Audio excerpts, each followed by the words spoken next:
Big screen studio ಅಕಾಡೆಮಿಯಲ್ಲಿ multimedia ಕೋರ್ಸ್ಗಳನ್ನು online ಮತ್ತು ಆಫ್ಲೈನ್ ಮೂಲಕ ಕಲಿಯಿರಿ. 100% ಉದ್ಯೋಗ ಮತ್ತು ಪ್ರಮಾಣ ಪತ್ರ ಪ್ರವೇಶ ಪ್ರಾರಂಭವಾಗಿದೆ. ಈಗಲೇ ಕರೆ ಮಾಡಿ.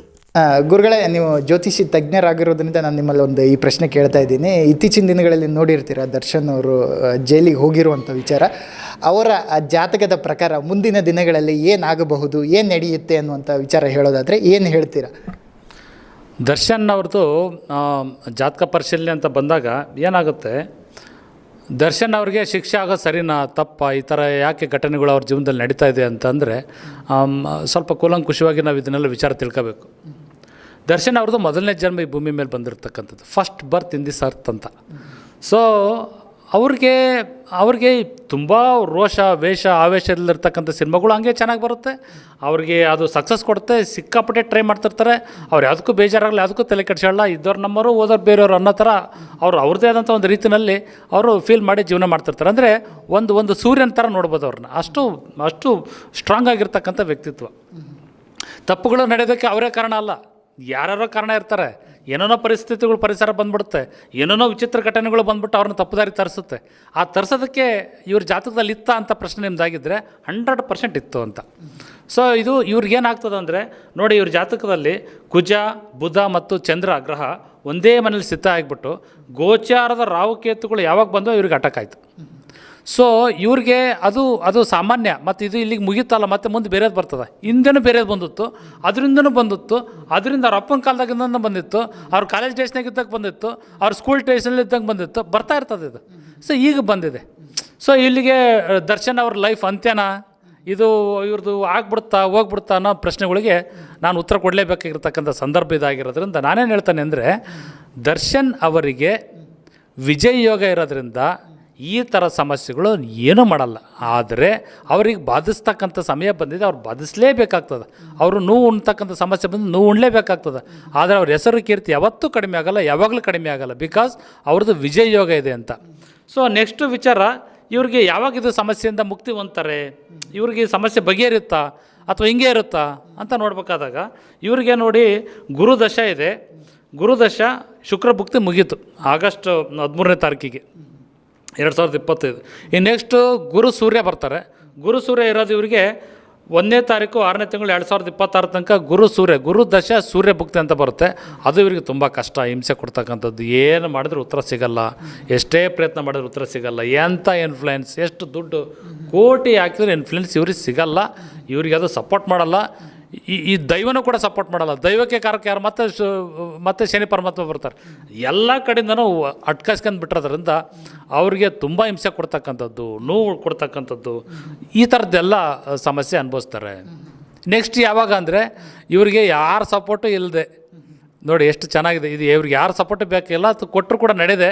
ಇವ್ರಿಗೆ ಆದಂಥ ಒಂದು ದೈವಶಕ್ತಿ ಬಂದು ಇವ್ರು ಕಾಪಾಡ್ತಕ್ಕಂಥ ಸಮಯ ಬರುತ್ತೆ.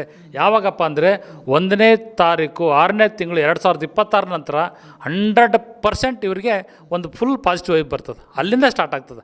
ನಿಧಾನವಾಗಿ ಹೊರಗೆ ಬರ್ತಾ ಹೋಗ್ಬಿಟ್ಟು ಮತ್ತೆ ನಮ್ಮ ಜೊತೆ ಬೆಳಕಿಗೆ ಬರ್ತಾರೆ. ಇದರಿಂದ ಇವ್ರಿಗೆ ಹೆಸರು ಕೀರ್ತಿ ಇನ್ನೂ ಜಾಸ್ತಿ ಆಗುತ್ತೆ ಹೊರತು ಕಡಿಮೆ ಆಗಲ್ಲ. ಈ ಘಟನೆ ನಡೆಯೋಕ್ಕೆ ದರ್ಶನ್ ಅವರೊಬ್ಬರೇ ಕಾರಣನಾ?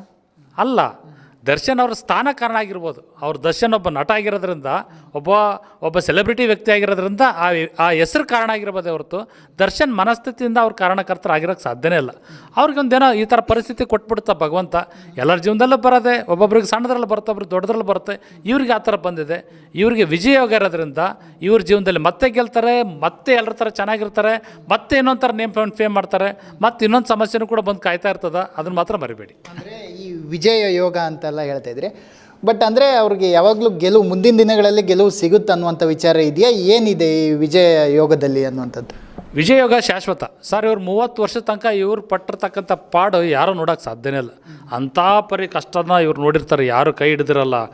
ಅವ್ರು ಎಷ್ಟೇ ಚೆನ್ನಾಗಿರಲಿ, ಅವ್ರ ತಂದೆ ಅಂತ ದೊಡ್ಡ ಮಹಾನಟರಾಗಿರಲಿ, ಇವ್ರು ಮಾತ್ರ ಮಾನಸಿಕವಾಗಿ ಜೀವನದಲ್ಲಿ ಗೆದ್ದಿರೋಕ್ಕೆ ಚಾನ್ಸೇ ಇರಲ್ಲ 30 ವರ್ಷದ ತನಕ. ಅಂಥ ಪರಿ ಕಷ್ಟವನ್ನು ಅನುಭವಿಸಿರ್ತಾರೆ, ತುಂಬ ಕಷ್ಟ. ಅದನ್ನು ಹೇಳ್ಕೊಳಕ್ಕಾಗಲ್ಲ. ಅದು ಏನಾರು ಆಗಿರಲಿ, 30 ವರ್ಷದ ತನಕ ಇವ್ರ ಜೀವನನೇ ಇರಲ್ಲ. 30 ವರ್ಷದ ನಂತರ ಇವ್ರನ್ನ ಯಾರು ಬಗ್ಸೋಕ್ಕಾಗಲ್ಲ, ಯಾರೂ ಬಗ್ಸೋಕ್ಕಾಗಲ್ಲ. ಅಂದರೆ ವಿಜಯ್ ಯಾಗದ ಬಗ್ಗೆ ಮಾತಾಡ್ತಿದ್ರಿ, ಅವರ ಪತ್ನಿ ಹೆಸರು ಕೂಡ ವಿಜಯಲಕ್ಷ್ಮಿ ಅನ್ನುವಂಥದ್ದು. ಇದು ಕೂಡ ಅಲ್ಲಿ ಇದಾಗುತ್ತಾ ಏನು ಅಂತ ನೀವು ಹೇಳಿರೋದ್ರಿಂದ ನಾನು ಹೇಳ್ತೇನೆ. ಈ ವಿಜಯ್ ಯಾಗದ ಬಗ್ಗೆ ಮಾತಾಡ್ತಿದ್ದೀರಲ್ಲ, ಅದಕ್ಕೋಸ್ಕರ ಕೇಳ್ತಾ ಇದ್ದೇನೆ. ಅದ್ರ ಬಗ್ಗೆ ಹೇಳೋದಾದರೆ ನಿಮ್ಗೆ ಏನಾದ್ರು ಜಾತಕ ಗೊತ್ತಾರೆ ನಾವು ತೋರಿಸ್ಬೋದೇನೋ ಇಲ್ಲಿ ನೋಡಿ. ಶುಕ್ರ ಗ್ರಹ ಉಚ್ಚನಾಗಿದ್ದಾನೆ ಅಂತ. ಇದು ಶುಕ್ರನ ಉಚ್ಚ ಸ್ಥಾನ. ಇದು ಶುಕ್ರನ ಉಚ್ಚ ಸ್ಥಾನ ಅಂದರೆ ಹೆಂಡತಿ ಸ್ಥಾನ. ಸೊ ಹೆಂಡತಿ ಬಂದಾದ ನಂತರ ಇವರಿಗೆ ಲೈಫಲ್ಲಿ ತುಂಬ ಒಳ್ಳೇದಾಗಬೇಕಿತ್ತು. ಏನಾಗಬೇಕಿತ್ತು, ತುಂಬ ಚೆನ್ನಾಗಾಯಿತು. ಆಮೇಲೆ ನೋಡಿ, ಇದು ಗರ್ಲ್ ಫ್ರೆಂಡ್ ಅಂತ ಕರಿತೀವೋ ಅಥವಾ ಎರಡನೇ ಹೆಂಡತಿ ಅಂತ ಕರಿತೀವೋ ನೋಡಿ, ಅದು ಬುಧ ಗ್ರಹ. ಸೊ ಈ ಬುಧ ಗ್ರಹನ ಜೊತೆಗೆ ಮನಸ್ಸಿಗೆ ಕಾರಕ ಆಗಿರ್ತಕ್ಕಂಥ ಚಂದ್ರ, ದೇಹಕ್ಕೆ ಕಾರಕ ಆಗಿರ್ತಕ್ಕಂಥ ಕುಜ, ಮತ್ತು ಈ ಒಂದು ವಿಚಾರ ನಮ್ಗೆ ಯಾವಾಗ ಬಂತೋ ಅಲ್ಲಿಂದ ಇವರಿಗೆ ಸಮಸ್ಯೆ ಪ್ರಾಬ್ಲಮ್ ಸ್ಟಾರ್ಟ್ ಆಯಿತು ಅಂತ. ಸೊ ಇವ್ರ ಜೀವನ ಪರ್ಯಂತ ಯಾವತ್ತೂ ಕೂಡ ಸೆಕೆಂಡ್ ಥಾಟ್ ಇಟ್ಕೊಳ್ದೆ ಹೆಂಡತಿ ಜೊತೆಗೆ ಸುಖವಾಗಿ ಸಂಸಾರ ಮಾಡಿದರೆ ಇವ್ರ ಲೈಫ್ ತುಂಬ ಚೆನ್ನಾಗಿರುತ್ತೆ. ಕೆಲವೊಬ್ರು ಜಾತಕ ಹಿಂಗಿರಲ್ಲ, ಹೆಂಡತಿ ಇದ್ದರೂ ಕೂಡ ಬೇರೆ ಜೊತೆ ಸಂಬಂಧ ಇಟ್ಕೊಂಡು ಲೈಫಲ್ಲಿ ಎಲ್ಲೋ ಹೋಗಿದ್ದಾರೆ. ಬಟ್ ಇವ್ರ ಜಾತಕ ಅದಲ್ಲ, ಇವರ ಜಾತಕ ಅದು ಅಲ್ಲ. ಹಾಗಾಗಿ ಇವರು ಹೆಂಡ್ತಿಯಿಂದನೇ ಇವರಿಗೆ ವಿಜಯಲಕ್ಷ್ಮಿ ಅವರ ಹೆಸರಿಂದನೇ ಇವರಿಗೆ ನೇಮ್ ಆ್ಯಂಡ್ ಫೇಮ್, ಕೀರ್ತಿ, ಹೆಸರು ಎಲ್ಲದೂ ಸಿಕ್ಕಿರುತ್ತೆ. ಅಂದರೆ ಬ್ಯಾಕ್ ಸಪೋರ್ಟ್ ಅದು ಆ ನೇಮ್. ಅವ್ರು ಯಾವ ಸ್ಥಾನದಲ್ಲಿ ವಿಜಯಲಕ್ಷ್ಮಿ ಎಲ್ಲ ಯಾರನ್ನೇ ಮದುವೆ ಆಗಿದ್ದರು ಕೂಡ ಇವರು ಇದೇ ಥರ ಬರ್ತಾಯಿದ್ರು. ಅರ್ಥ ಆಯ್ತಲ್ಲ, ಅದು ಒಂದು ವಿಚಾರ. ಎರಡನೇ ವಿಚಾರ, ವಿಜಯ ಯೋಗ ಅನ್ನೋದು ಬಿಟ್ಟು ಹೆಂಡ್ತಿಯಿಂದ ಬಂದಿರತಕ್ಕಂಥದ್ದಲ್ಲ, ಇವ್ರ ಜಾತಕದಲ್ಲಿ ಸ್ಥಿತ ಆಗಿರ್ತಕ್ಕಂಥದ್ದು. ಯಾರ ಜಾತಕದಲ್ಲಿ ಗುರುವಿನ ಜೊತೆಗೆ ಕೇತು ಸಂಯೋಗ ಇದ್ದರೆ ಅವ್ರಿಗೆ ವಿಜಯ ಯೋಗ ಅಂತ ಕರೀತಾರೆ.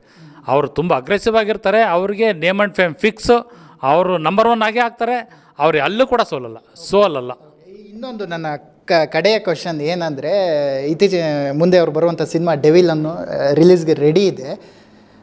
ನಾನು ಕೇಳ್ತಿರೋದು ಏನಂದರೆ, ಈ ಸಿನಿಮಾ ರಿಲೀಸ್ ಆಗುವಾಗ ದರ್ಶನ್ ಅವರು ಹೊರಗಡೆ ಬರ್ತಾರಾ ಅಥವಾ ಒಳಗಡೆ ಬರ್ತಾರೆ? ನಾನು ಯಾಕೆ ಕೇಳಿದೆ ಅಂದರೆ, ಮೊದಲ ಮಾರಿ ಬೆಂಗಳೂರಿಗೆ ಕಪ್ ಹೊಡಿತೆ ಅನ್ನುವಂಥ ವಿಚಾರ ನೀವು ಕೂಡ ಸ್ಪಷ್ಟ ಮಾಡಿದೆ, ಅದು ನಿಜ ಆಗಿತ್ತು.